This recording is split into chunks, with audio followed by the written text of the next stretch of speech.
কতদিন পরে তোমাদের ক্লাস নিলাম? প্রায় 2 মাস মনে হয়, নাকি 2 মাস না 3 মাস? স্যার 3 মাস। 3 মাস হয়ে গেছে বাবা।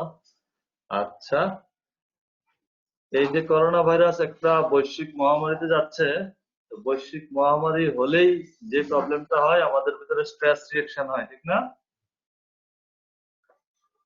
আমার কথা বুঝতেছো?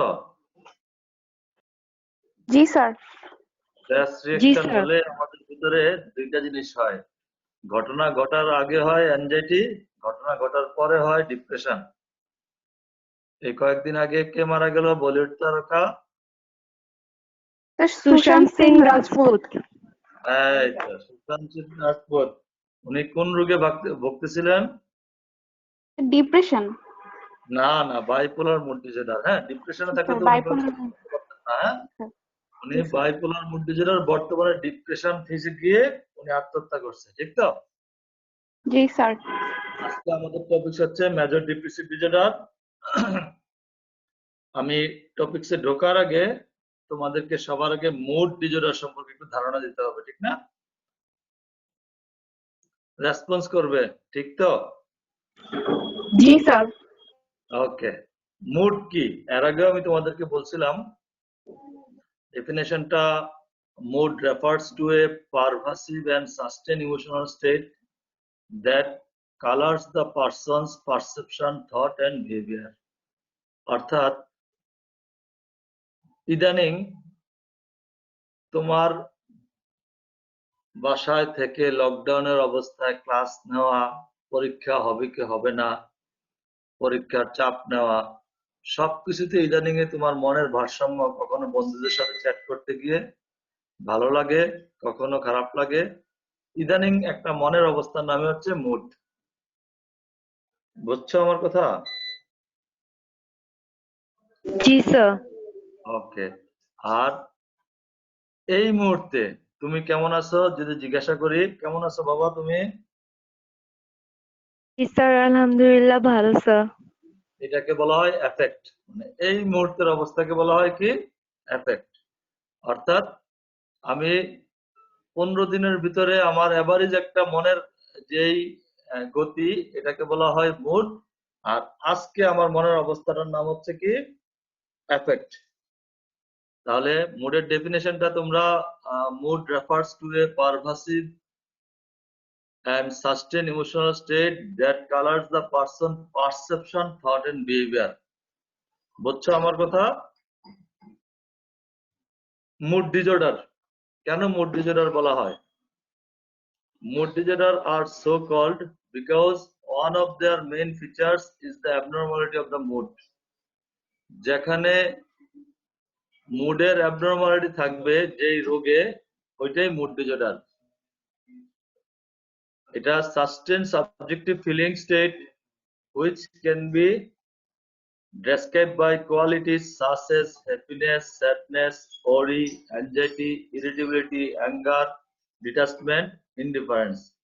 এক কথা হচ্ছে যে যেই রোগের সাথে একটা ডিসঅর্ডার হতে হলে কিছু কম্পোনেন্ট লাগে। মুড ডিসঅর্ডারের কম্পোনেন্ট হচ্ছে ওখানে স্যাডনেস থাকতে হবে, হ্যাপিনেস থাকতে হবে, ওয়ারি থাকতে হবে, অ্যাংজাইটি থাকতে হবে। যখন এগুলোর ইমব্যালেন্স হয়ে যাবে, এই ইমব্যালেন্সের কারণে যদি তার কোয়ালিটি অফ লাইফের হ্যাম্পার ঘটে, ওইটাকে বলা হয় মুড ডিসঅর্ডার। ক্লিয়ার? জি স্যার। বুঝছো আমার কথা? ওকে। জি স্যার।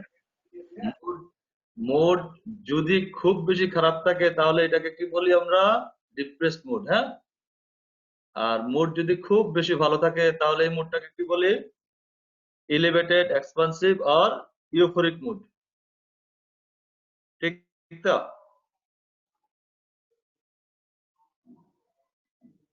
কথা বুঝছো আমার কথা? ডিপ্রেসড মুড আর এলিভেটেড মুড বুঝছো? জি স্যার। আচ্ছা, ডিপ্রেসড মুড কাদের ক্ষেত্রে হয়? মেজর ডিপ্রেসিভ ডিসঅর্ডারের ক্ষেত্রে। আর এলিভেটেড মুড কাদের হয়? মেনিয়ার ক্ষেত্রে, ঠিক না? ম্যানিক পেশেন্টদের। পেশেন্টদের। Very good. আমরা যদি মুড ডিসঅর্ডারের একটা ছোট্ট ক্লাসিফিকেশন করি, যদি এটা ব্রড হেডলাইনে করা হয় নাই, মুড ডিসঅর্ডারের ক্লাসিফিকেশনে থাকবে major depressive disorder, bipolar disorder, manic disorder, cyclothymic disorder. আজকের আমাদের টপিক হচ্ছে মেজর ডিপ্রেসিভ ডিসঅর্ডার। একটু বলে ফেলি বাইপোলার ডিসঅর্ডার বিষয়টা। দেখো, মুড ডিসঅর্ডারের দুইটা মেইন কম্পোনেন্ট নিয়ে সবাই আলোচনা করে, ডিপ্রেশন আর ম্যানিয়া। একটু আগে আমরা যেই চলচ্চিত্র নায়কের কথা বলতেছিলাম, সুশান্ত সিং, সে একটা সময় ছিল ম্যানিয়াতে, বর্তমানে ডিপ্রেশন ভেজে গেছে। হ্যাঁ, এই দুইটা বিষয় নিয়েই ওয়ার্ল্ড এর সোশ্যাল মিডিয়া সব জায়গায় এই দুইটা রোগ নিয়ে বেশি প্রাধান্য দিচ্ছে। একটু এই গ্রাফটাকে যদি দেখো, গ্রাফের ইসিজির গ্রাফের মতো মনে হচ্ছে না? এই আমার কি এই গ্রাফটা দেখতেছো তোমরা? জি তোমরা কি স্যার। আমার এই ওকে জি স্যার। গ্রাফের প্রথম অংশটা দেখো, নরমাল মুড, ঠিক না? নরমাল মুডের পরে একেবারে যখন ডিপ্রেসড হয়ে গেল, ইনভার্সন হয়ে গেল, এটা হলো ডিপ্রেসড মুড। তারপর আবার নরমাল মুডে গেল, তারপর আবার যখন একটু বেশি ভালোর দিকে চলে গেল, তখন এটা মেনিয়াতে চলে গেল। তাহলে বাইপোলার বলতে বোঝা যায় দুইটা পোল থাকবে, একটা থাকবে ডিপ্রেশন আর একটা থাকবে মেনিয়া। এই দুইটার ভিতরে একটা ইন্টারভাল থাকবে নরমাল মুডের। এইটা হচ্ছে বাইপোলার এফেক্টিভ ডিসঅর্ডার। যেহেতু আমাদের আজকে কনসার্ন হচ্ছে শুধু মেজর ডিপ্রেসিভ ডিসঅর্ডার, আমরা মেজর ডিপ্রেসিভ ডিসঅর্ডার নিয়েই কথা বলতেছি। Understanding depression. What is depression? A spectrum of mood disorder characterized by a sustained disturbance in the emotional, cognitive, behavioral, or somatic regulation and associated with significant functional impairment and a reduction in the capacity for pleasure and enjoyment. এই যে পুরো ডেফিনেশনের মুদ্রা কথাটা কি দাঁড়ালো? Mood disorder, depression হচ্ছে এমন একটা বিষয় যেটা তোমার আবেগ অনুভূতিতে প্রেসার করে, তোমার আনন্দ, এনজয়মেন্ট এবং ক্যাপাসিটি ফর প্রেসার, এটা নেওয়ার ক্ষমতা কমায় দিবে। তাহলে এনজয়মেন্ট কমে যাবে, তোমার মুড কি থাকবে, ইমোশনাল চেঞ্জ হবে। যে জায়গাতে স্পেকট্রাম অফ মুড ডিসঅর্ডার থাকবে ওইটা হচ্ছে ডিপ্রেশন। নর্মাল স্যাডনেস আর ডিপ্রেশনের মধ্যে বেসিক ডিফারেন্সটা কি? নর্মাল স্যাডনেস, তোমরা কি কেউ বলতে পারবে নর্মাল স্যাডনেস আর ডিপ্রেশনের মধ্যে বেসিক ডিফারেন্স?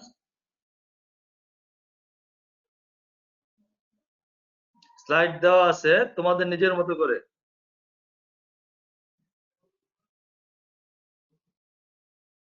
তোমরা কি শুনতেছো আমাকে?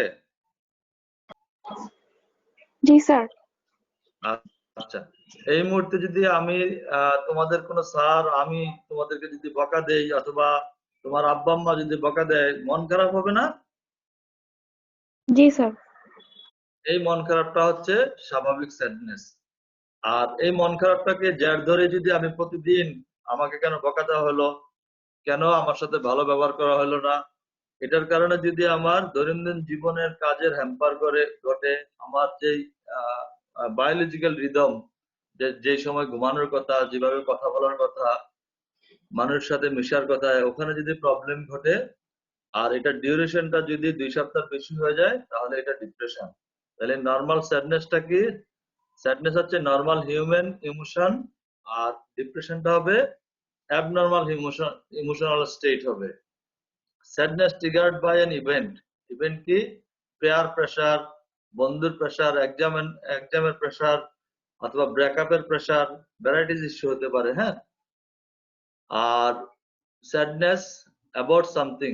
অ্যাবাউট সামথিং মানে কি? যে কিছু না এটার ভিতরে লুকানো আছে, যে আমি এটা নিয়ে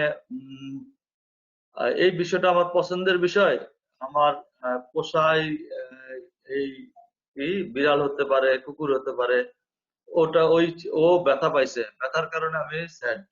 কোনো সামথিং একটা কিছু থাকবে। আর ফিলিং ইভেনচুয়ালি রেমিডস, মানে এটা নিজে থেকে আবার ভালো হয়ে যায়। আর ডিপ্রেশনের ক্ষেত্রে এটা তো অ্যাবনর্মাল ইমোশনাল স্টেট, কোনো স্পেসিফিক ইভেন্ট থাকবে না। অনেকেই জানে না যে ডিপ্রেশনের আমার কারণ কি। বাড়ি গাড়ি ভাই বোন টাকা পয়সা লেখাপড়া সম্মান সবই আছে, কিন্তু তারপরে আমার ভালো লাগে না, তাহলে কোনো স্পেসিফিক ইভেন্ট থাকবে না। স্যাড অ্যাবাউট এভরিথিং, সব কিছু নিয়ে স্যাড, টাকা থাকলেও স্যাড, টাকা না থাকলেও স্যাড, লেখাপড়া থাকলেও স্যাড, লেখাপড়া না থাকলেও স্যাড, পরীক্ষা হয়ে গেলেও স্যাড, পরীক্ষা না হইলেও স্যাড, পাস করলেও স্যাড, ফেল করলেও স্যাড, এটাকে বলা হয় এভরিথিং। আনএবল টু রিকভার, সে নিজে থেকে চেষ্টা করে এটা রিকভার করতে পারতেছে না, এটাকে বলা হয় আনএবল টু রিকভার। ডিফারেন্সটা কি বুঝছো তোমরা? কে একজন রেসপন্স করো। জি জি স্যার, স্যার। বুঝতে পারছি। Very good. Common types of depression, ডিপ্রেশনের অনেকগুলো টাইপস আছে। আমি আসলে ক্লাস যখন সরাসরি লেকচার নেওয়া হয় তখন তোমাদেরকে আরো সুন্দরভাবে বুঝিয়ে বলতে পারতাম। তো যেহেতু এটা অনলাইন ক্লাস, অনলাইন ক্লাসে প্রেজেন্টেশনটা হবে একেবারে টপিকস এর ভিতরেই থাকতে হবে, টপিকস এর বাইরে যাওয়া যাবে না। তো কমন টাইপস এর ভিতরে থাকবে major depressive disorder, dysthymia, bipolar disorder, seasonal affective disorder. Major depressive disorder নিয়ে তো আমরা কথা বলবোই। কেউ কেউ একজন আমাকে বলতে পারবা সিজনাল অ্যাফেক্টিভ ডিসঅর্ডার মানে কি?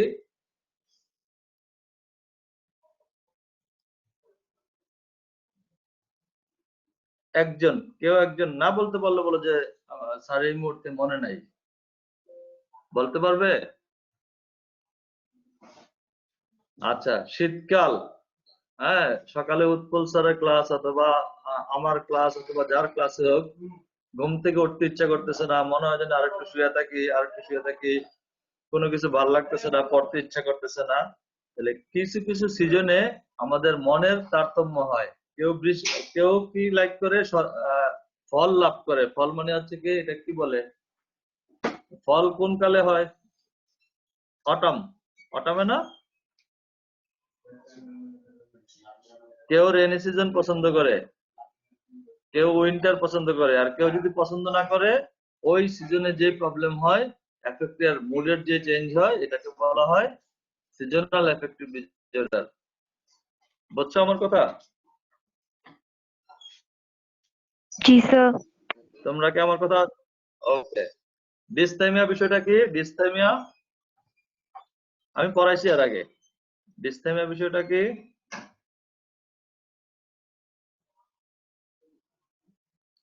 প্রায় প্রতিদিন ভালো লাগে না, কোনো কিছুই ভালো লাগে না,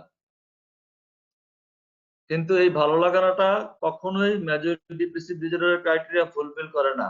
মাঝে মাঝে একটু ভালো লাগে, কিন্তু কখনোই এই ভালো লাগাটা ম্যানিয়া আর ক্রাইটেরিয়া হয় না। এটাকে যদি 1 বছর ক্রস করে ফেলে, এটাকে বলা হয় ডিসথাইমিয়া। বুঝছো আমার কথা?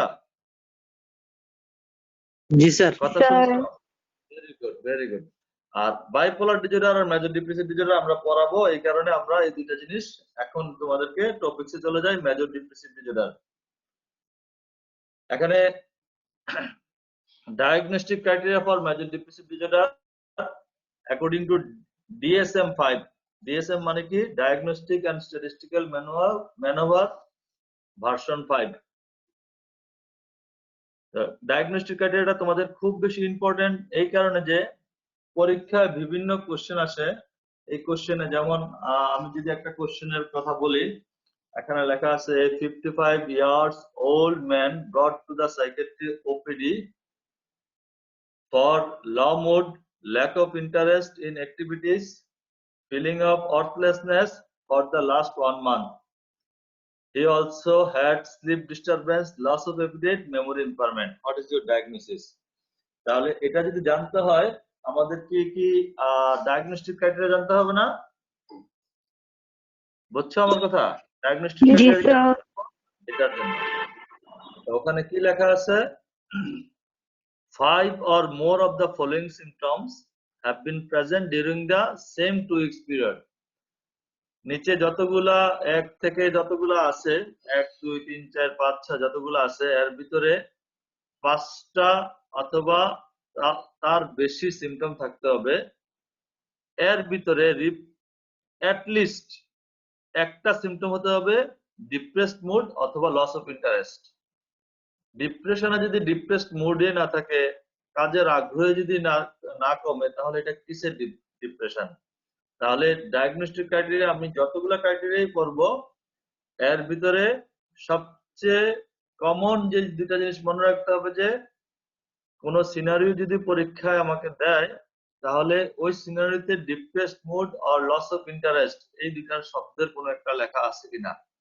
আমরা যদি একটু আগে যে উদাহরণটা দিছিলাম, ওই উদাহরণটাতে যদি দেখি কি লেখা আছে, a 55 years old man brought to in the psychiatry OPD for low mood, লেখা আছে না লো মুড, ডিপ্রেসড মুড লেখা আছে। যখনই এরকম ক্লু থাকবে তখনই তুমি ডায়াগনোসিস করাটা সহজ হবে। তাহলে ডায়াগনস্টিক ক্রাইটেরিয়া নাম্বার 1 কি?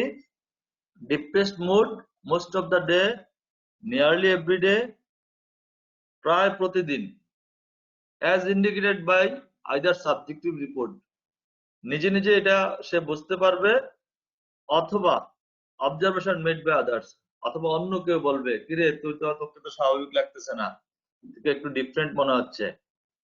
নাম্বার 2 হবে markedly diminished interest or pleasure in all or almost activities nearly everyday, খুব বেশি ইন্টারেস্ট কমে গেছে, লেখাপড়াতে ইন্টারেস্ট, খেলাধুলাতে ইন্টারেস্ট, গেমিং এ ইন্টারেস্ট, সোশ্যাল মিডিয়াতে ইন্টারেস্ট কমে গেছে, সবকিছুতে তার ইন্টারেস্ট কমে গেছে, এতটাই কমে গেছে যে এটা নোটিশেবল, আইদার সে নিজে থেকে নোটিশ করতে পারে অথবা অবজারভেশন মেড বাই আদার্স।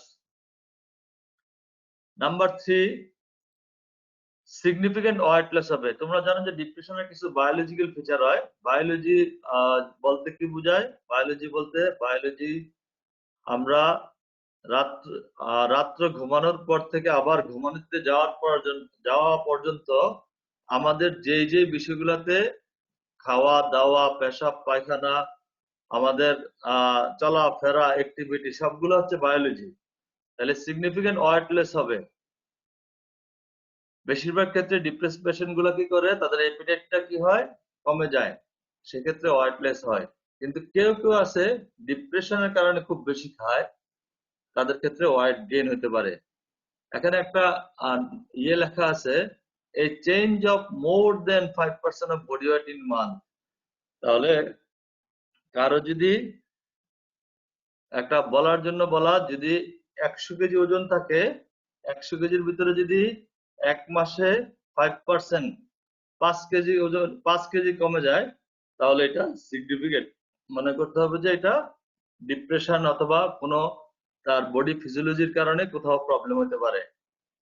আর এটা অবজার্ভ করা হবে, সে নিজেই বুঝতে পারবে যে নিয়ারলি এভরিডে তার এপিটাইটটা ডিক্রিজ হচ্ছে অথবা ইনক্রিজ হচ্ছে।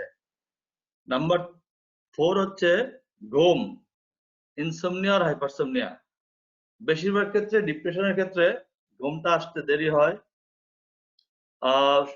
মাঝরাতে একটু ঘুম আসলো অথবা একটু আধো ঘুম ভেঙে গেল, সকাল সকাল আর্লি মর্নিং উঠে যায়, কিন্তু আর্লি মর্নিং ওঠার পরে তার বেড থেকে উঠতে ইচ্ছা করে না, এবং ওঠার পরে সে রিফ্রেশ থাকে না, মনে হয় যেন শুয়ে থাকি, ক্লাসে গিয়ে কি হবে, হ্যাঁ, ঘর থেকে বের হয়ে কি হবে, অফিসে গিয়ে কি হবে, তার ভিতরে একটা ফিলিং আনরিফ্রেশ। আর্লি মর্নিং ওয়াকিং হবে, বাট সে ঘুম থেকে উঠতে চাবে না। আর কিছু কিছু ডিপ্রেশন আছে যেখানে ঘুম বেশি হবে। Number 5 psychomotor agitation or retardation nearly every day. Number 6 fatigue or loss of energy nearly every day. তার ভিতরে একটা ফেটিক চলে আসবে, কোনো কাজে সে আনন্দ যেহেতু পাচ্ছে না, কোনো কাজে সে মানে তার মতো যে এনার্জি, যেটা তার যে বেস্ট এনার্জি, মানসিক এনার্জি বলতে পারো, ওইটা কমে যাবে। ফিলিং অফ আর্থলেসনেস, নিজেকে অপদার্থ ভাবা শুরু করবে। ইনএপ্রোপ্রিয়েট গিল্ট, মনে হবে যেন আমি ওই কাজটা করছি এই কারণে আল্লাহ শাস্তি হিসাবে বর্তমানে আমাকে এটা দিছে। Diminish ability to think or concentrate, কোনো কাজে সে মনোযোগ দিতে পারবে না, নিয়ারলি এভরিডে, প্রায় প্রতিদিন। রিকারেন্ট থট অফ ডেথ, ইদানিং ফেসবুক খুললেই দেখি অমুক মিডিয়া ব্যক্তিত্ব, তমুক মিডিয়া ব্যক্তিত্ব, ভ্যারাইটি, যে তাদের আগে সুইসাইডাল টেন্ডেন্সি ছিল, এখন বিভিন্নভাবে তারা এটাকে রিকভার করে আসছে। তাহলে একটা বাইপোলার মুড ডিসঅর্ডার বলো, ডিপ্রেসিভ ডিসঅর্ডার বলো, এদের রিকারেন্ট সুইসাইডাল থট থাকবে। আমার কথা কি বুঝছো? জি স্যার। বুঝছো তোমরা? Very good. এইগুলার কারণে তার কি হবে? The symptoms causes clinically significant distress or impairment in social, occupational, or other important area of functioning. এটার কারণে তার সামাজিক চলাফেরা, কর্মক্ষেত্র অথবা বিভিন্ন কাজকর্মে তার হ্যাম্পার্ড হবে। এগুলো যদি এই DSM-5 ডায়াগনস্টিক ক্রাইটেরিয়াটা তোমাদের ভালোভাবে মনে রাখতে হবে। এখান থেকে পরীক্ষার কোশ্চেন আসে যে তুমি 2টা অথবা 3টা DSM-5 diagnostic criteria of major depressive disorder লেখো, তখন এটা লিখতে হবে। এটা যদি আমরা একটু শর্ট করে চিন্তা করি, শর্ট করে আমি তোমাদের জন্য লিখে আনলাম, গেটওয়ে সিম্পটম থাকবে 2টার যে কোনো একটা। ডিপ্রেসড মুড থাকতে পারে অথবা loss of interest or pleasure. আমার কথা বুঝছো? তাহলে গেটওয়ে সিম্পটম, দ্যাট ডিপ্রেশন হওয়ার জন্য তোমাকে 2টার যে কোনো একটা সিম্পটম থাকতে হবে, আইদার ডিপ্রেসড মুড অথবা either loss of interest or pleasure. এটাকে বলা হয় gateway. First symptom must have one, 2টার যে কোনো একটা। আদার সিম্পটমের ভিতরে তার এপিটাইট চেঞ্জ হতে পারে, খাওয়া বাড়তে পারে, কমতে পারে, ওয়েট লস হতে পারে অথবা গেইন হতে পারে, ইনসোমনিয়া হতে পারে অথবা হাইপারসোমনিয়া হতে পারে, সাইকোমোটর এজিটেশন আর রিটার্ডেশন হতে পারে, লস অফ এনার্জি হতে পারে, ফিলিং অফ আউটলেসনেস আর গিল্ট, তার ভিতরে গিল্টি ফিলিংস চলে আসতে পারে, কনসেন্ট্রেশন কমে যেতে পারে, আর রিকারেন্ট থট অফ ডেথ, বারবার মরে যাওয়ার চিন্তা আসতে পারে। আমরা কেন ডিপ্রেশন সম্পর্কে জানবো? এটা তো জানা উচিত। আমরা যারাই আজকের এই অনলাইনে ক্লাসে আসো, সবাই যদি চোখ বন্ধ করে একবার চিন্তা করো, আমরা কখনো না কখনো আমরা লাইফে এই ডিপ্রেসিভ ফেজ আমাদের মোকাবেলা করতে হচ্ছে। দেখা যাচ্ছে leading cause of disability in the USA for the people ages 15 to 44 years, second biggest cause of disability according to WHO. তো মেজর ডিপ্রেসিভ ডিসঅর্ডার আসলেই ডিপ্রেশন। এখন ওই করোনা ভাইরাসের ক্ষেত্রে যদি তুমি মোবাইলে ফোন দাও, মোবাইলে সবার আগে বলবে যে মনোবল ঠিক রাখো, ঠিক না? মনোবলের কথা বলে না? জি স্যার। তোমরা হ্যাঁ, মনোবলের কথা বলে। ডিপ্রেশন সম্পর্কে আসলে জানা উচিত। এটার প্রিভিলেন্সটা কিরকম? লাইফ টাইম প্রিভিলেন্স হচ্ছে 16.5, আর ওমেনের ক্ষেত্রে হচ্ছে 21.3%, আর মেনের ক্ষেত্রে হচ্ছে 12.7%। সাধারণত মহিলাদের একটু বেশি, হ্যাঁ, 2 গুণ বেশি থাকে, হ্যাঁ। আর most prevalent in women during onset of the menstruation and menopause. Age of onset. Age of onset usually between 13 to 15 years. Median age of onset is 32. Male female ratio যদি বলে, একটু আগে বলছিলাম কারা বেশি ডিপ্রেশনে এফেক্টেড হয়। দেখা যাচ্ছে ওমেন্স আর affected twice as often as men. Women সাধারণত ডাবল মেনের তুলনায় বেশি ডিপ্রেশন এফেক্ট হয়। আমরা যদি ডিপ্রেশনের কারণ জানি, আমরা যদি অ্যানাটমি এবং ফিজিওলজি চিন্তা করি, ডিপ্রেসড পেশেন্টের নিউরো অ্যানাটমি যদি আমরা চিন্তা করি, দেখা যাচ্ছে prefrontal cortex, hippocampus, amygdala, hypothalamus, এই বিষয়গুলোর কাজ হচ্ছে cognitive function, memory, attention, energy, sleep, appetite, sex behaviour, এই বিষয়গুলো যেহেতু ডিপ্রেস যারাই আমরা নিউরো অ্যানাটমিতে দেখা যাচ্ছে এই ব্রেনের এই এরিয়াগুলোতে ইনভলভমেন্ট হয়। কোথাও ভলিউম কমে যায় এই এরিয়াগুলোর, কোথাও ভলিউম বেড়ে যায়। কোনো না কোনো প্রবলেম যখনই এই এরিয়াগুলোতে হয়, তখনই ডিপ্রেশন শুরু হয়। তোমরা কি পিকচারটা দেখতেছো? জি স্যার। জি স্যার। প্যাথোফিজিওলজি আসলে বেশিরভাগ রোগের ক্ষেত্রে যেটা বলা হয়, এটা সেম জিনিস, যে একজ্যাক্ট প্যাথোফিজিওলজি আমরা কেউ জানি না। তবে এখানে কয়েকটা কথা বলা হয়েছে, কিছু অ্যামাইন, নরএপিনেফ্রিন, সেরোটোনিন, তারপর কর্টিসল, থাইরয়েড হরমোনে হাইপোথাইরয়েড, এই ইস্যুগুলা এখানে চলে আসছে। কিছু জিন আছে, ডিফেক্টিভ জিন যদি থাকে ক্রোমোজোমে নাম্বার 4-এ, ওইগুলাতে ফোকাস করা হয়েছে। তো আমরা একটু পরে দেখবো যে নরএপিনেফ্রিন, সেরোটোনিন, ডোপামিন এগুলোর আসলে ফাংশন কি। এর আগে আমরা একটু তোমাদেরকে বলি তো circadian rhythm change. What is circadian rhythm change? তোমরা কি বলতে পারবে? মানুষের প্রত্যেকটা দেশেই একটা সূর্যাস্ত হবে, সূর্যাস্ত হওয়ার পরে একটা নির্দিষ্ট সময় পরে গিয়ে একটা মানুষ ঘুমাবে, ঘুম থেকে একটা নির্দিষ্ট সময় পরে গিয়ে উঠবে, ওঠার পরে আবার সে অ্যাক্টিভ হবে, আবার ওই সময় আসলে রাত্রেবেলা যখন সময় আসবে ওই সময় ঘুমাবে। এটাকে বলা হয় সার্কাডিয়ান রিদম। ব্রেনের একটা এরিয়া এই রিদমটাকে মেনটেন করে।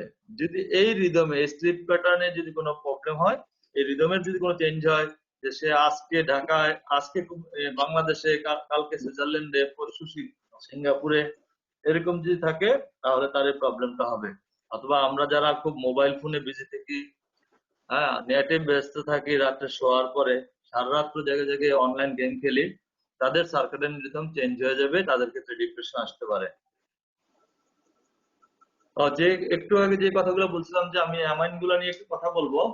এর ভিতরে নরএপিনেফ্রিন, সেরোটোনিন, ডোপামিন। তোমরা যদি এই সুন্দর একটা পাই চার্ট বলে খুব সম্ভবত, এই পাই চার্ট টাকে যদি খেয়াল করো, ডোপামিন, সেরোটোনিন এবং নরএপিনেফ্রিন টুগেদারলি কাজ করে একেবারে কমনলি মুডের উপর, ইমোশনের উপর, কগনিটিভ ফাংশনের উপর। আর তাদের আলাদা আলাদা কিছু কাজ আছে। এর ভিতরে অ্যাপিটাইট, অ্যাগ্রেশন, ইম্পালসিবিলিটি, ইন্টারেস্ট, মোটিভেশন। আর টুগেদারের ভিতরে অ্যাংজাইটি, ইরিটেবিলিটি শব্দটাও থাকবে। আমরা যদি আরেকটু ব্যাখ্যা করি, সেরোটোনিন কি করে? সেরোটোনিন আমাদের mood, sleep, cognition, sensory perception, temperature regulation, nociception, appetite, sexual behaviour, এগুলোকে মেনটেন করে সেরোটোনিন। তো কারো যদি ডিপ্রেশন হয়, আর যদি সেরোটোনিনের কোনো অ্যাবনর্মালিটি দেখা দেয়, তাহলে এই ফাংশন গুলোতে প্রবলেম হবে না? ঠিক তো? তার জি মুডে স্যার। চেঞ্জ আসবে, স্লিপে চেঞ্জ আসবে। এই জিনিসটা খেয়াল করবে। ডোপামিন কি করে দেখো, সেন্ট্রাল নার্ভাস সিস্টেমে ডোপামিন মুডের উপর তার কন্ট্রোল আছে, কগনিশনের উপর কন্ট্রোল আছে, মোটর ফাংশনের উপর, ড্রাইভের উপর, মোটিভেশনের উপর, অ্যাগ্রেশনের উপর তার কন্ট্রোল আছে।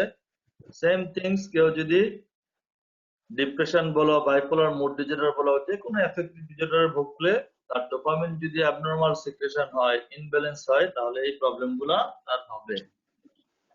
একইভাবে নরএপিনেফ্রিন যদি বলা হয়, নরএপিনেফ্রিনের ফাংশনের ক্ষেত্রেও কি লেখা আছে? মুড আছে, লার্নিং এন্ড মেমোরি। বলে না যে আমি কনসেন্ট্রেশন দিতে পারি না, মনে রাখতে পারি না, বলে না? ডিপ্রেশনের তার মেইন কাজ কি? নরএপিনেফ্রিনের লেভেলের কোনো জায়গায় প্রবলেম হচ্ছে।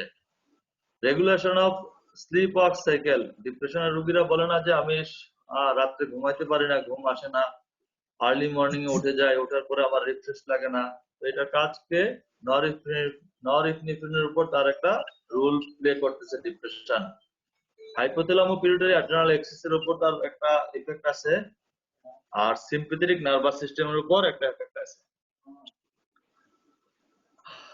আমরা কারণ জেনে ফেললাম, প্যাথোফিজিওলজি জেনে ফেললাম। এখন হচ্ছে রিস্ক ফ্যাক্টর, কারা ভালনারেবল, এই কাদের এই বিষয়টা হবে। যাদের ফ্যামিলিতে ফ্যামিলি হিস্ট্রি নিয়ে যদি দেখা যায় যে তার ফ্যামিলিতে এরকম ডিপ্রেসড পেশেন্ট কেউ না কেউ ছিল, যে তার বাবা হতে পারে, মা হতে পারে, ভাই বোন হতে পারে, ফার্স্ট ডিগ্রি রিলেটিভের যে কেউ হতে পারে। স্ট্রেসফুল সিচুয়েশন, বর্তমানে তোমরা যে সিচুয়েশনে যাচ্ছ, এটা কি স্ট্রেসফুল সিচুয়েশন নাকি খুব ছুটি পাইছো, লম্বা ছুটি, এটা খুব আরামের সিচুয়েশন? কোনটা? স্ট্রেসফুল। Sir stressful. হ্যাঁ, খুব আরাম পাচ্ছ না তো, যে না বাসায় এত স্যার। লম্বা ছুটি পাইছি। না স্যার, খুব বিরক্ত স্যার। এই তো, তাহলে স্ট্রেসফুল সিচুয়েশন যখনই থাকবে, আমি আগেই বলছি, যে কোনো মহামারীতে, যে কোনো কিছুতে দুইটা সিচুয়েশন হবে।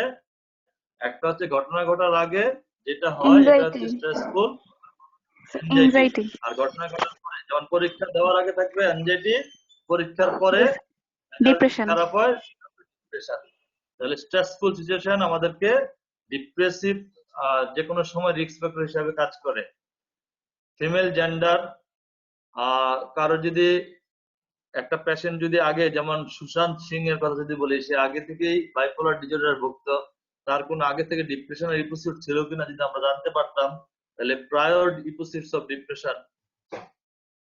হ্যাঁ, রিস্ক ফ্যাক্টর, একটা ভালো রিস্ক ফ্যাক্টর। ওই যে বলে না যে ওল্ড এজে কেন সুইসাইড বেশি বেড়ে যায়, সাধারণত অনসেটটা যদি 40 বছর হয়, আর আসলে 40 বছর এমন একটা বয়স, এই বয়সে মানুষের পারিবারিক সমস্যা, বাড়ি গাড়ি, এটা সেটা সবকিছু নিয়ে, রাজনীতি পলিটিক্স সবকিছু নিয়ে ঝামেলা শুরু হয়, ক্যারিয়ার নিয়ে ঝামেলা শুরু হয়।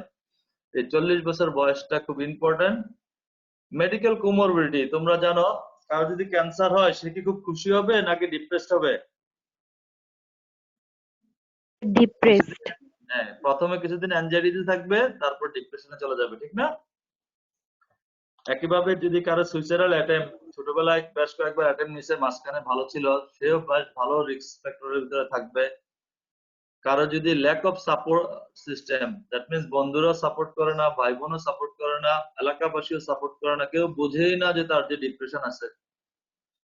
কেউ যদি ছোটবেলা থেকে তার ফিজিক্যাল অথবা ছোট হোক আর বড় হোক, যে কোনো ভাবে ফিজিক্যাল ভাবে সেক্সুয়াল অথবা ফিজিক্যাল অ্যাবিউজ যদি হয়ে থাকে, আর কেউ যদি নেশাগ্রস্ত হয়ে থাকে, নেশাগ্রস্তের প্রথম ফেজটা যেটা হয়, সে খুব ইউফোরিক থাকে, কিন্তু নেশার পরবর্তী সময়টাতে সে খুব ডিপ্রেশনে থাকে। প্রত্যেক নেশাগ্রস্ত মানুষই চায় যে আমি ওখান থেকে ফেরত আসবো, কিন্তু সে পারে না। যখনই পারে না তখনই তার ভিতরে বিষণ্ণতা চলে আসে। তোমরা কি ক্লিয়ার আমার কথা? জি জি sir. Sir. Very good. Comorbidity, একটা ডিপ্রেশনের সাথে কি কি কোমরবিডিটি থাকে? আমি যদি আগে কোমরবিড সাইকিয়াট্রিক কন্ডিশন চিন্তা করি, ওখানে দেখো তোমরা আমার স্লাইড যদি দেখতে পারো, ওখানে লেখা আছে পোস্ট ট্রমাটিক স্ট্রেস ডিসঅর্ডার। সে এক্সাম্পল রানা প্লাজা ধ্বংস হয়েছে, অথবা করোনা ভাইরাসে আমার আত্মীয় স্বজন কেউ মারা গেছে, এটা যদি আমার ভিতরে থাকে, এটা যদি মনের আঘাতটা আমি পুষে রাখি, আজ থেকে 5-7 বছর 10 বছর পরে এটাই আমার ডিপ্রেশনের কারণ হয়ে দাঁড়াবে, ঠিক না? আর তারপর সোশ্যাল ফোবিয়া যদি থাকে, অবসেসিভ কম্পালসিভ ডিসঅর্ডার যদি থাকে, জার্নালাইজড অ্যাংজাইটি ডিসঅর্ডার যদি থাকে, প্যানিক ডিসঅর্ডার যদি থাকে, এগুলা ডিপ্রেশনের সাথে কোমরবিড কন্ডিশন হিসেবে আসতে পারে। আর মেডিকেল কন্ডিশন আমি সবগুলাকেই বলবো, এখানে অল্প কিছু লিখে আনছি। অলমোস্ট অল মেডিকেল কন্ডিশন, যার যার দাঁতে ব্যথা তার কি সে তো দাঁতের মূল্য বুঝে নাকি? কার যদি দাঁত ভেঙে যায় তার কি ডিপ্রেশন হবে নাকি সে খুশিতে লাফাবে? স্যার ডিপ্রেশন হবে। এই তো, তাহলে কোমরবিড মেডিকেল কন্ডিশন তোমরা চাইলে সবই লিখতে পারো, আমি কিছু লিখে আনছি। কারণ অ্যাজমা একটা ক্রনিক ডিজিজ, যে কোনো ক্রনিক ডিজিজেই অ্যাংজাইটি ডিপ্রেশন থাকবে। বাত ব্যথা, arthritis, cardiovascular disease, stroke, diabetes, obesity, যে কোনো ক্রনিক ডিজিজে তোমার কোমরবিড কন্ডিশন হিসাবে কি আসবে? ডিপ্রেশন চলে আসবে। আমরা যদি ডিফারেন্সিয়াল ডায়াগনোসিস চিন্তা করি, medical illness that mimic depression, তো একটা কন্ডিশন তো তোমরা জানো, থাইরয়েড। থাইরয়েডের কোন থাইরয়েডে হয় এটা? হাইপোতে না হাইপারে? হাইপোথাইরয়েডিজমে ডিপ্রেশন হয় না হাইপারথাইরয়েডিজমে? একজন অ্যান্সার বলো।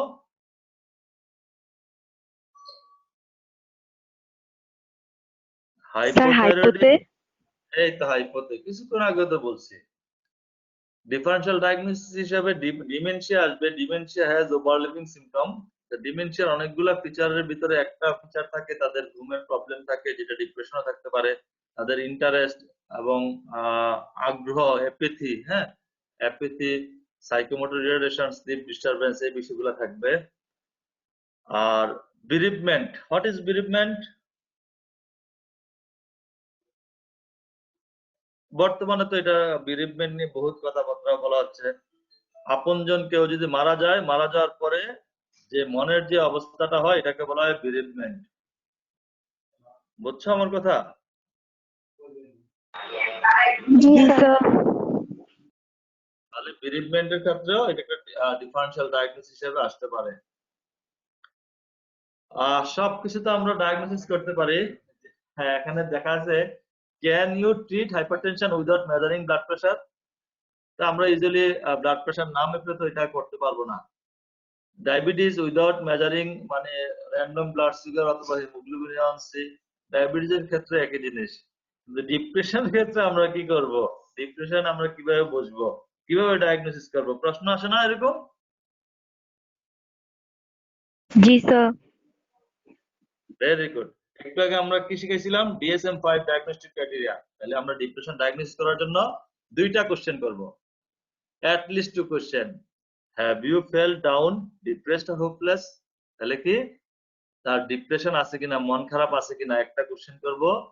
নাম্বার 2 কোশ্চেন করব যে have you felt little interest or pleasure in doing things?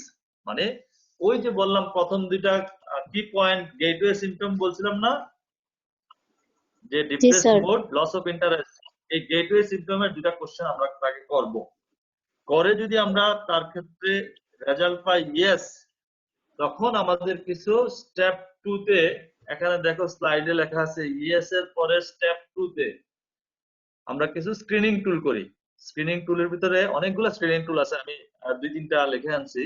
এর ভিতরে ভিজুয়াল স্ক্রিনিং টুল একটা, আর একটা হচ্ছে পেশেন্ট হেল্প কোশ্চেনিয়ার। সবচেয়ে বেশি আমরা যেটা করি এই দুইটাই করি সবচেয়ে বেশি। ভিজুয়ালের ইস্যুটা কি? ভিজুয়ালের ইস্যুটা হচ্ছে এখানে ছবি দেওয়া আছে। প্রথম ছবিতে কি দেখা যাচ্ছে, হাসি না স্যাড? স্যার হাসি। এই তো হাসি। তো হাসি দেখলে কি সে কি ডিপ্রেসড নাকি সে ভালো স্বাভাবিক? So happy. Happy. Happy.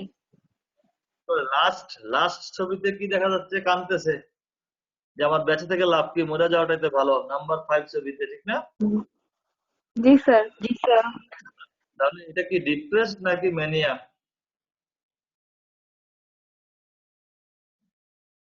5 number যে ছবিটা আমরা দেখতেছি, এটা দেখে তোমাদের কি ম্যানিক পেশেন্ট মনে হচ্ছে না ডিপ্রেসড পেশেন্ট মনে হচ্ছে?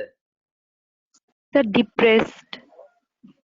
Very good. তাহলে আমরা ask the patient to the point to the face that best represent how she or he has felt in the past 2 weeks.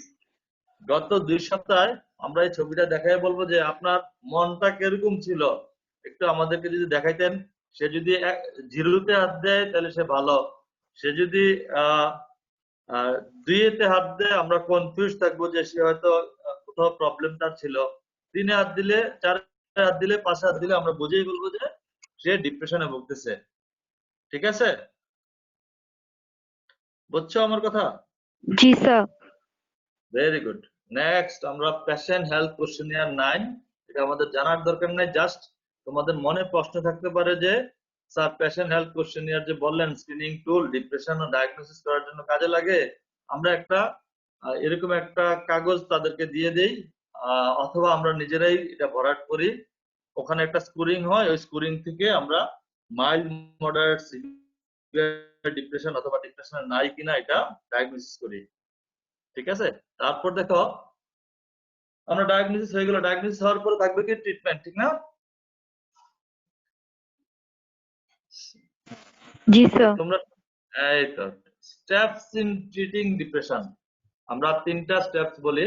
একুটের ক্ষেত্রে আমরা বলি যে রিভার্স কারেন্ট এপিসোড, কারেন্ট এপিসোডকে আগে রিভার্স করো।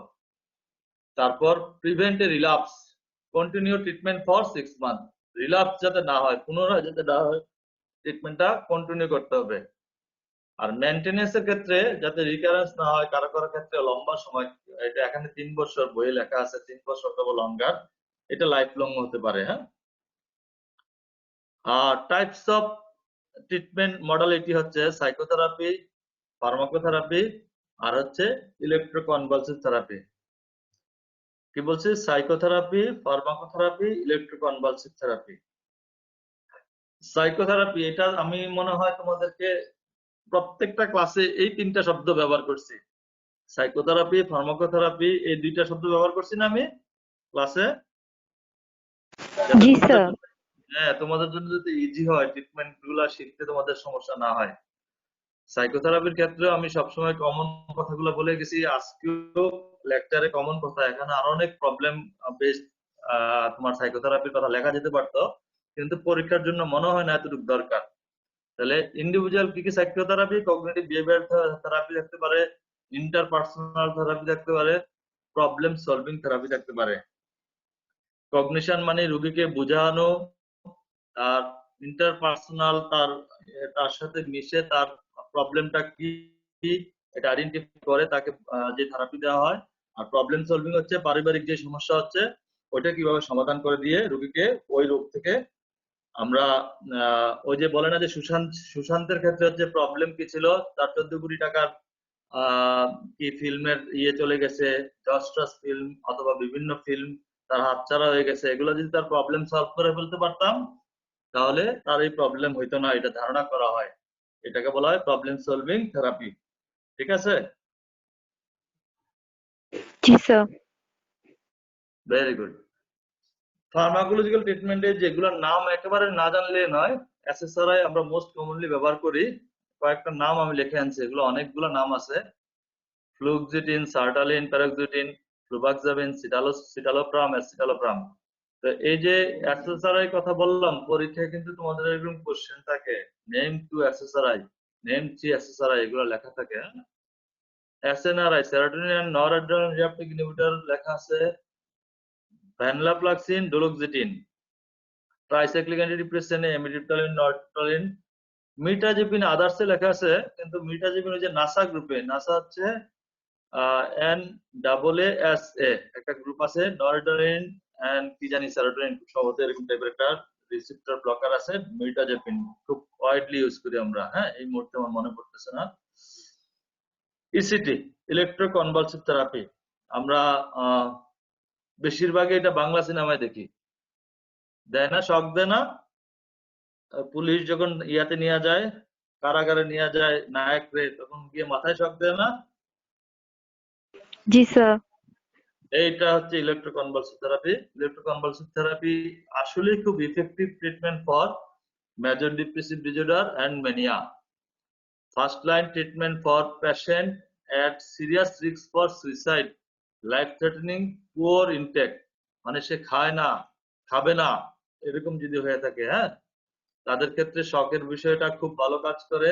যাদের বারবার সুইসাইডাল টেন্ডেন্সি থাকে তাদের ক্ষেত্রে খুব ভালো কাজ করে। একটা স্টাডিতে দেখা গেছে standard for psychotic depression in older adult response rate is exceed 80%। আসলে 40-র পরে ডিপ্রেশন যদি কেউ ভোগে, এদের ড্রাগ দিয়ে চিকিৎসা করাটা খুব কঠিন, সেক্ষেত্রে ইসিটি খুব ভালো রোল করে। ডিপ্রেশনের ট্রিটমেন্টের আউটকামটা যদি একটু দেখো, আমি একটু, তোমরা কি আমার গ্রাফটা দেখতেছো? আমি যে গ্রাফটা তোমাদেরকে এখানে প্রজেক্টরে দেখানোর চেষ্টা করতেছি, দেখতেছো? জি স্যার। তোমরা দেখো, সিমটম শুরু হলো, ট্রিটমেন্ট ফেজ, হ্যাঁ, রেসপন্স করতে লাগে একুট ফেজের ক্ষেত্রে 6 to 12 উইকস। 6 to 12 উইকস এর ভিতরে এটা রেসপন্স করবে, এবং রেসপন্স করে পেশেন্টের সিমটম ফ্রি হয়ে যাবে, 12 উইকস এর ভিতরে রেমিশন হবে। দেখছো তোমরা, রেমিশন 5RS লেখা আছে, response, remission, relapse, recovery, recurrence, 5টা জি স্যার। আর থাকে ডিপ্রেশনের আউটকামের ক্ষেত্রে।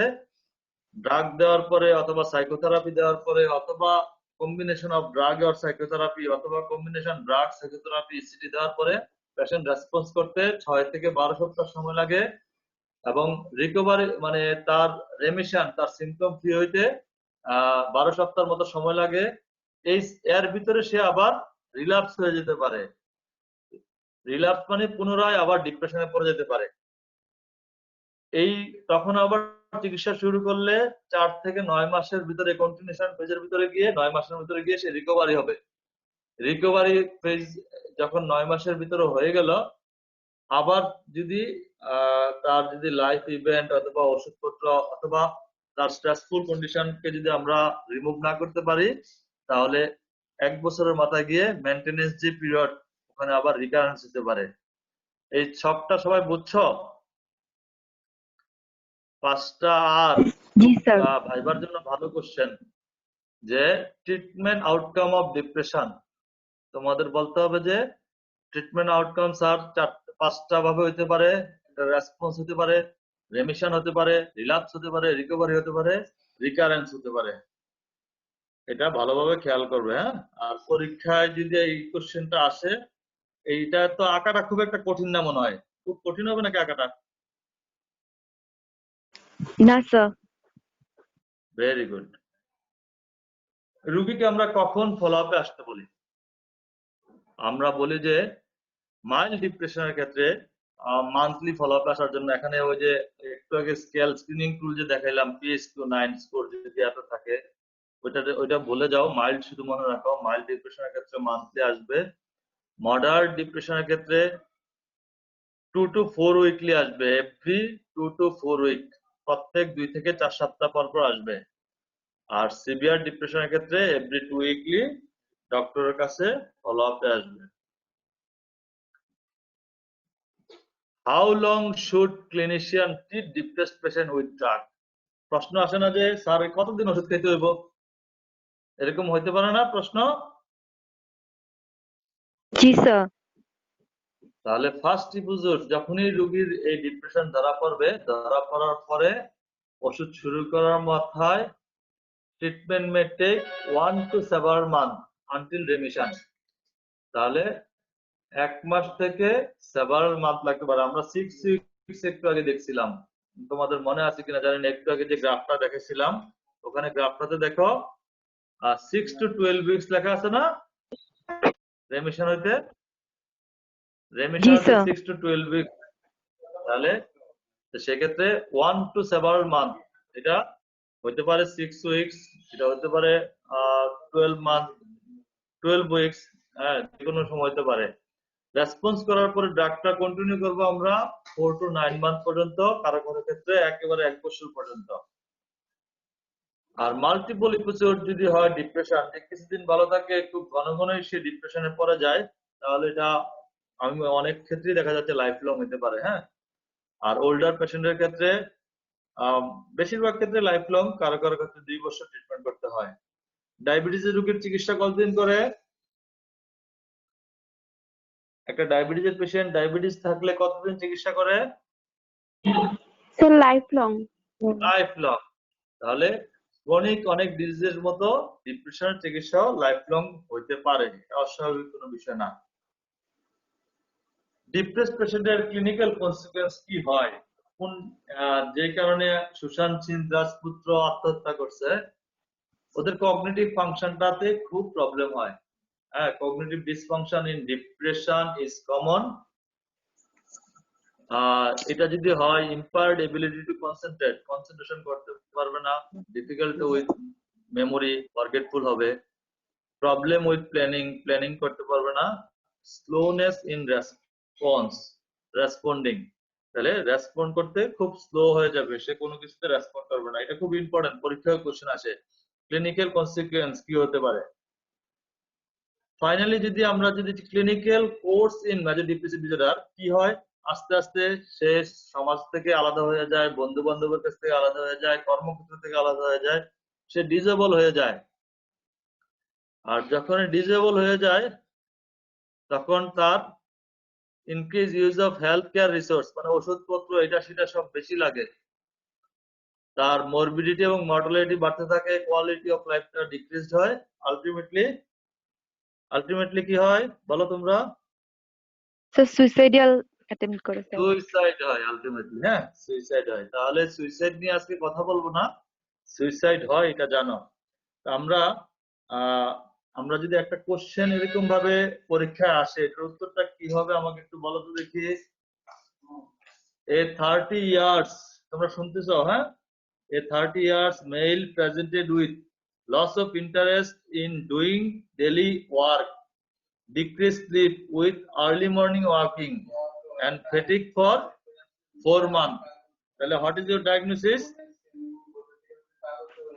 Major depressive disorder. Major depressive disorder। কি কি আছে আমরা যদি ডায়াগনস্টিক ফিচারে যাই, ওখানে দেখো যে কি কি বিষয় এখানে বলা হয়েছে, দেখো তোমরা মিলিয়ে দেখতে পারো, তাহলে তোমাদের জন্য সুবিধা হবে। এখানে বলছে, আমরা যদি এটাতে যাই, নাম্বার 1 লেখা আছে যে a 30 years male presented with loss of interest। তাহলে আমাদের গেটওয়ে সিম্পটমের ভিতরে একটা হচ্ছে যে লস অফ ইন্টারেস্ট, এটা কমন হয়ে গেল।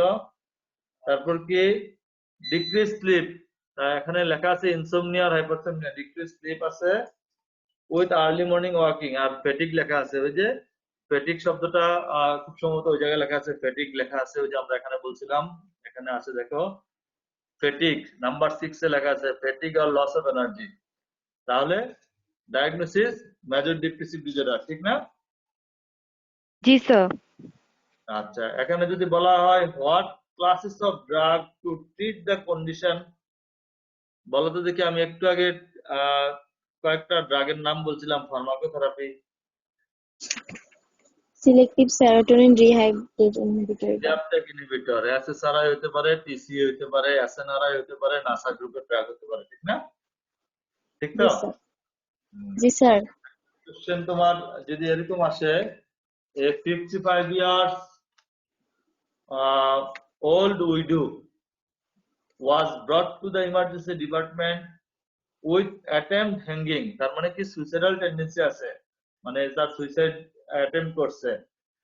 For the last 1 month she was increasing sad, sad মানে depressed, fearful, insomniac, ঘুম কম হয়, with inappropriate guilt for her husband death। তাহলে তার ডায়াগনোসিস কি হবে? Major depressive disorder. Very good. What immediate treatment will be appropriate for this case? এই কেসের ক্ষেত্রে ইমিডিয়েট ট্রিটমেন্ট কি হবে? Sir electroconvulsive therapy. না না, আগে হসপিটালাইজেশন করতে হবে, কারণ তার তো সুইসাইডাল টেন্ডেন্সি আছে, ঠিক না? বুঝছো আমার কথা? জি স্যার। জি স্যার। হসপিটালাইজেশন করব, করার পরে তার সব বিষয়গুলো শুনবো, শোনার পরে তার গার্ডিয়ান যারা আছে তাদের সাথে কথা বলে, ওই যে আমরা সাইকোথেরাপি শব্দটা বলছিলাম না? জি স্যার। সাইকোথেরাপি বলছিলাম তো, সাইকোথেরাপিতে কি কি আছে বলো তো? Cognitive behaviour therapy, interpersonal therapy, problem solving therapy. আমরা তাকে আমি এখানে একটা ছবিও দিছি, একটা ওল্ড ওম্যানের ছবি দিছি, খেয়াল করছো? জি স্যার। হ্যাঁ, তাহলে আমরা তার প্রবলেম সলভ করব, যে দুনিয়াতে সারা জীবন আল্লাহ তো এটা সিস্টেমে করছে, জন্ম মৃত্যু এটা হবেই, ঠিক না? লাইফ লং সারা জীবন বেঁচে থাকবে এরকম তো কেউ নাই। আল্লাহ যেটা করে ভালোর জন্যই করে। তো আপনার হাজবেন্ডের বয়স হয়েছে, আল্লাহ নিয়ে গেছেন, এতে আল্লাহ নিশ্চয়ই ভালো কিছু জানেন এবং বুঝেন কেন নিয়ে গেছেন। এটার কারণে যদি আপনি ভেঙে যান, আপনার পরিবারের সদস্য আরো ভেঙে যাবে, এতে আপনার শারীরিক যে অসুস্থতাগুলো আছে এগুলো আরো বেড়ে যাবে। এইভাবে কথা বলার নাম হচ্ছে তোমার প্রবলেম সলভিং অথবা ইন্টারপার্সোনাল সাইকোথেরাপি। বুঝছো আমার কথা? জি স্যার। তোমরা কি আমার কথা বুঝছো?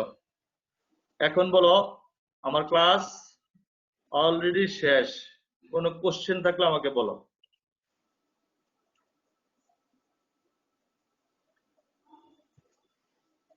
আচ্ছা, কোশ্চেন না থাকলে when should clinician consider hospitalisation? একটু আগে বললাম না যে কখন একটা ক্লিনিশিয়ান একটা রোগী দেখার পরে রোগীটাকে হসপিটালাইজ করবে? যদি সিগনিফিকেন্ট সুইসাইডাল আইডিয়েশন থাকে। একটু আগে মহিলাটার কি পাইলাম, সিনারিওতে কি পাইছি? সুইসাইডাল আইডিয়েশন পাইছি না? জি। 2 নাম্বার হচ্ছে কি intent to hurt others in expressed. 3 number হচ্ছে unable to care for self, নিজের কেয়ার যদি নিতে না পারে। ক্লোজ অবজারভেশন নিড, মানে তার বারবার সুইসাইডাল থট চলে আসে, তার যদি ক্লোজ অবজারভেশন লাগে। এটার কারণে যদি শুয়ে নেশাগ্রস্ত হয়ে যায়, আর যদি ইলেকট্রোকনভালসিভ থেরাপি লাগে। তাহলে বাবা আর মাত্র ক্লাসের 5 মিনিট সময় আছে। আর তোমাদেরকে অনেক ধন্যবাদ, অনেক দিন পরে তোমাদের সাথে কথা হয়েছে, গল্প হয়েছে। আমার মনে হয় করোনার এই বৈশ্বিক মহামারীতে আমাদের সবাইকে যেটা করতে হবে, মানসিক মনোবলটাকে হারানো যাবে না। আমার মনে হয় সায়েন্টিফিক্যালি এটা প্রুভ যে মনোবল যাদের স্ট্রং তাদের ইমিউনিটিও স্ট্রং থাকে। তোমরা কি আমার সাথে একমত? জি স্যার। তোমরা কি আমার সাথে একমত? Very good, very good. হ্যাঁ, স্যার তাহলে একটা কোশ্চেন ছিল। কোশ্চেন করে ফেলো বাবা। স্যার যারা বেশি কথা বলে স্যার ওটা কি স্যার ডিপ্রেশনের একটা সাইন সিমটম হইতে পারে? না, আমরা বললাম না যে আমরা বাদ রাখছি কি বাইপোলার মুড ডিসঅর্ডারের ভিতরে মেনিয়া বাদ রাখছি। মেনিয়ার রোগীরা কি বলে, কথা বেশি বলে, তারপর কম ঘুমায়, তারপর তার গ্রেন্ডিসিটি থাকে, হ্যাঁ, তারপর ডিস্ট্রাক্টিবিলিটি থাকে। তাহলে কথা যারা বেশি বলে, মূলত আমরা যদি একটা শব্দ দিয়ে ডায়াগনোস করতে যাই, প্রথম ডায়াগনোসিসটা আসবে ম্যানিয়া। কিন্তু সাইকোটিক ডিপ্রেশন বলতে একটা শব্দ আছে, সাইকোটিক ডিপ্রেশনে কিন্তু কথা বেশি বলতে পারে। বুঝছো আমার কথা? জি স্যার। আর কারো কোনো কোশ্চেন আছে বাবা?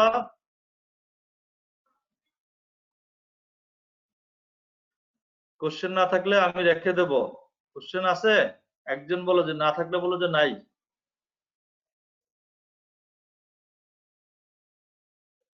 কোশ্চেন আছে বাবা? না স্যার।